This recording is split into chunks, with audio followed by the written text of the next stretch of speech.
What would you do if you woke up in a train car with absolutely no memories? Your classmates are with you and they need your help with the farming and foraging that have become a daily part of life in a country that only knows perpetual war. What would you do if you discovered that upon your return to your school, a beloved teacher had been murdered? What would you do if you realized that something's not quite right, that there's something incomprehensible and malicious somewhere nearby, something only discussed in hushed whispers, known simply as Mandemon? Mandemon is a short horror mystery visual novel by this person. Sorry, it's kanji, I don't know how to pronounce it. It tells the story of a high schooler named Satomi who suffers from recurring amnesia. The setting is a dystopian Japan that is in a state of constant war that has more or less destroyed all civilian infrastructure, forcing the people to scavenge and farm for their basic necessities. And as I mentioned in the opening to the video, there's a supernatural element as well. People start dying, and a big part of the story is piecing everything together. Mandemon is pretty short. I personally got all endings in about 3 hours, but that's about what I expected from a visual novel that's priced at a measly $3 USD. And that's the full price. In fact, this visual novel has a surprising level of overall polish and production value when you consider the price point. The art is honestly beautiful, and the sprites utilize a very minimalist live 2D animation, which I think fits perfectly. It's also fully voice acted, which is a shock to me because that shit's expensive. And the VI quality was honestly pretty good. Obviously, I can't say definitively since I'm not fluent in Japanese, but it all sounded pretty solid to me. Though I did find some of the post-production to be a bit inconsistent between voices. And the music. Oh man, the music really does its job. A big part of what I took away from my time with Mandemon was the atmosphere, the moments of dread and of suspense. The soundtrack is mostly comprised of solo piano tracks, though there is the occasional orchestral piece here and there. I'll have them playing in the background of this video, so you'll be able to see how they really serve to highlight the bleakness of the setting and the sorrow that these characters are facing. One thing that's fairly unique about Mandemon is that it has a flowchart system. As you progress, you can enter the pause menu and see a diagram of every choice you've made up to that point, and you can even jump back to any previous choice if you want. It also has indicators for when certain options are locked, either due to your previous choices, which is called a common lock, or when certain choices are locked behind seeing certain endings first, which is called a reincarnation lock. I really like this kind of thing and wish more visual novels did it. I do have a few issues with the execution though. Firstly, there is a bug where if you load a save, you may not be able to jump back to past choices from that save file. Secondly, the flowchart clears after each ending, which is just baffling to me. When I see a flowchart in a dynamic visual novel, I want to be able to fill it out and have a visual representation of what I have and have not explored.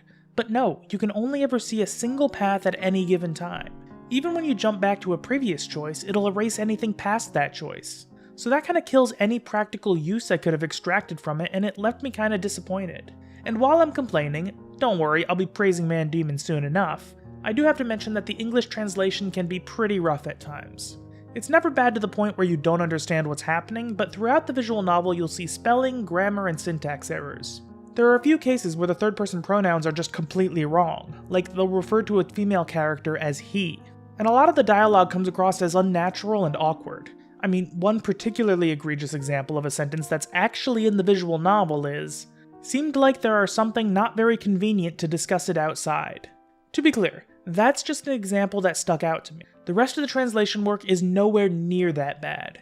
But the overall translation quality is something that I feel drags down the product as a whole, and it definitely hurts immersion. Which is a real shame since the tone and atmosphere is arguably Mandemon's greatest strength. Mandemon is a dynamic visual novel, and as you might have guessed based on the fact that it has a flowchart, the branching paths happen as a result of dialogue choices, though some paths will be blocked off. This can be due to the hidden point system, so one dialogue choice can give you relationship points with a certain character, and a later choice will do a point check to see if certain choices should be locked or unlocked.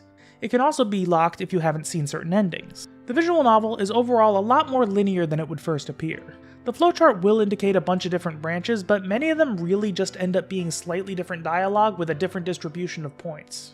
Despite numerous dialogue options, there are really only two primary branches that the story can take that correspond to the two sides of the surface level conflict. Each branch has two endings, a main ending and an alternate ending. The alternate for one path is basically a bad ending with closure.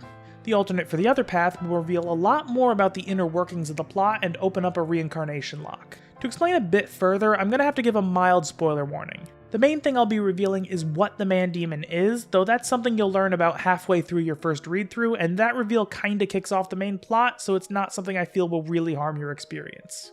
Still, if you'd rather not hear it, you can go to the timestamp on screen now or skip to the next chapter of the video. So, the Mandemon is a vampire named Minamoto, who coerces Satome into working with her. There's plot reasons for this that would be a significant spoiler, so I won't explain further. And a big part of the initial conflict is that there are factions in the school that seem to be loosely connected to her in ways that are deliberately kind of cryptic at first.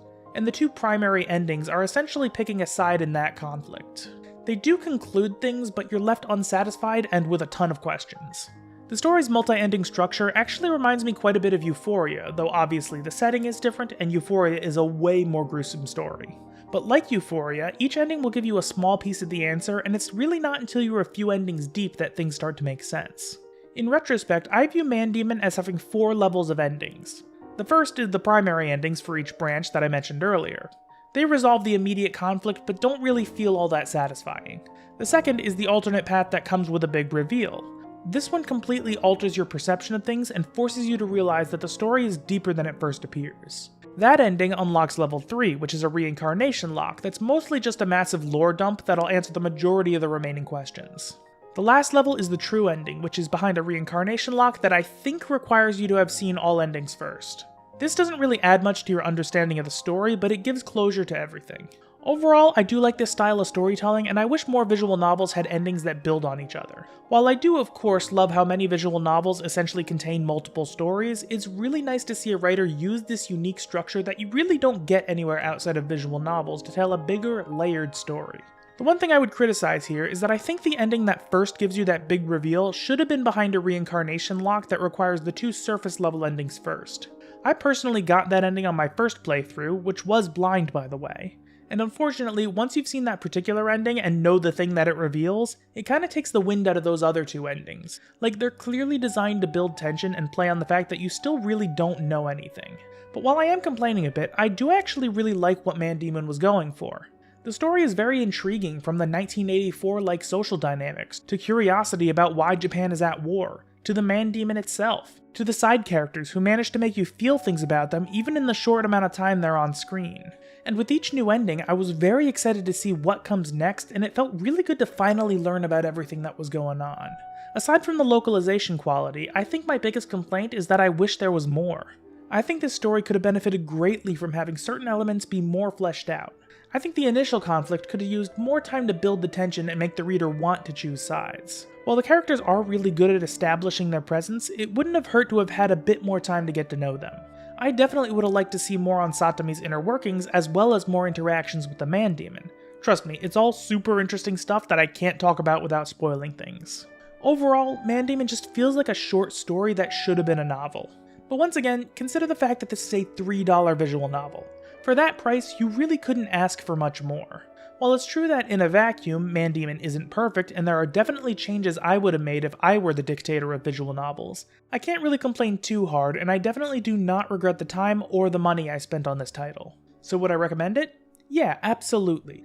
Again, I'm just a pedantic asshole who likes nerdy writer shit a bit too much, and even my favorite pieces of media aren't immune to my bitching. For $3, you really can't go wrong here, and there is a lot to love about Mandemon. The amazing atmosphere, the beautiful art, the lovely music, and the interesting story all make this visual novel well worth the asking price. I'll link the Steam page in the description. Consider giving it a shot. Thanks for watching. Special thank you to my members, especially my $10 member, Bulk Squat Thrust. Consider joining them for early access to future videos.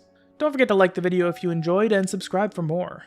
I got a video on the Mushoku Tensei light novels coming out just a few days after this video goes public, and members have already had access for a while now. And do let me know if you like this style of video. I know it's a bit more short and sweet than usual, but I think this type of thing could be a good buffer in between my longer videos that take way more time to make. Leave your thoughts in the comments. Once again, thank you all for watching, and I'll see you next time. Play the electro swing. Hit the road, Jack, and don't you come back no more, no more, no more, no more. Hit the road, Jack, and don't you come back.